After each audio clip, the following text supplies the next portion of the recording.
Well, hello and welcome to another episode of Investigators in Cars Drinking Coffee. I'm your host, Thomas Magnum of Magnum PI, and my lovely co-host today is... Nancy Drew. Nancy. Keep going, keep going. And we're here drinking coffee. And this mustache is not working.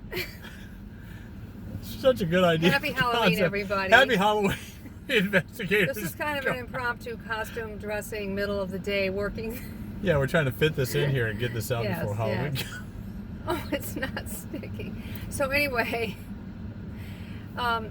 you and the bad toupee, who are you supposed to be? Magnum PI. Okay. Isn't it obvious? So we thought we would dress up as sleuths, investigators, detectives. That's right. Famous investigators from Yes, television yes. and fiction. Since we're actually real life, yeah. Yeah, so I picked Nancy Drew because I grew up reading her books, and she was an 18-year-old sleuth. This was her very first book, The Secret of the Old Clock. And Wendy I'm trying to look like her. And here is my old clock. Here's the old clock. And that was the secret, was in the old clock. It was. So you have to read the book to find out. This was the very first book. And of a series. The first copy, the copyright, the first one on this book was 1930. 1930? That's even before I was born. It's before, yes. It's before our parents were born. And there's 64 Nancy Drew books. So anyway, that was my story about my costume. What's your story? My story is Magnum PI, and back in the 80s, early 80s, I think he came out. Tom Selleck was Tom had this killer mustache and the awesome brown hair, and at one time his hair was curly. Yeah. It's a wig. It's a very cheap wig. But he was very famous. He had the Hawaiian shirt, so pretty much you can, if we had a picture, and maybe I'll insert one into the video of what Tom Selleck, and you'll be able to see how close the resemblance is to the character. I can see it. Thomas Magnum of Magnum PI with this near lifelike representation. Very much. Very much.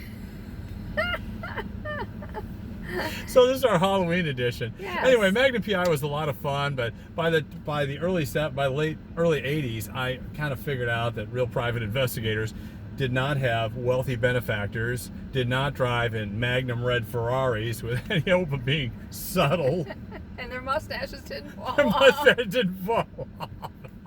But actually, the first time I met you, you had a Hawaiian shirt on. Yeah. And a perm. I did? Yes.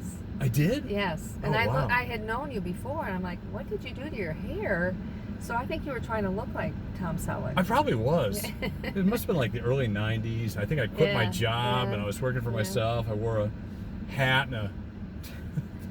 We call those the dark ages. So anyway, another point to this is what is real life investigations like TV or movies or books? No. I mean, is it like it at all? No, it isn't. I'll tell you, the first book I ever read that really persuaded me to become a private investigator was a book called Bly, B-L-Y-E, Bly, Private Eye. It was by the man who wrote the book Serpico. It was a true life account of a real private investigator in New York City. Okay. And I was actually fascinated by it. He was working multiple cases. He did interviews, research, conducted a lot of courthouse legwork, which I just found fascinating. Yeah. But the TV version of getting hit on the head or shot at, I mean, who wants that? That's not a career. That's a bad weekend. That's a dangerous job, and I'm not into that. So, but we actually chose a profession that suited us. Yes. And you actually did work. Your role model on TV was Della Reese. Yes. Who was? From a long time ago. Decades. She was Perry Mason's legal assistant. Yeah, those of you who are our age will probably I did watch remember. it as a kid, and it did intrigue me to go get a job with an attorney. Yeah. And I remember sitting at the desk pounding away at this typewriter and thinking, when do I get to go to court? She was everywhere. She was. I never got to go.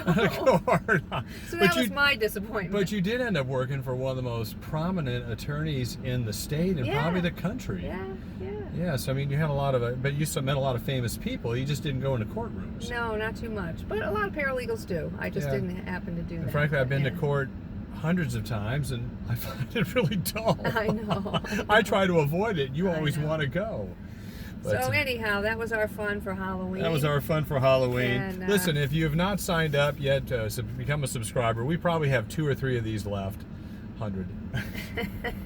But we do have a bunch of these, and we've been giving them out to our subscribers. Visit our Investigators in Cars channel at bit.ly, CLI YouTube.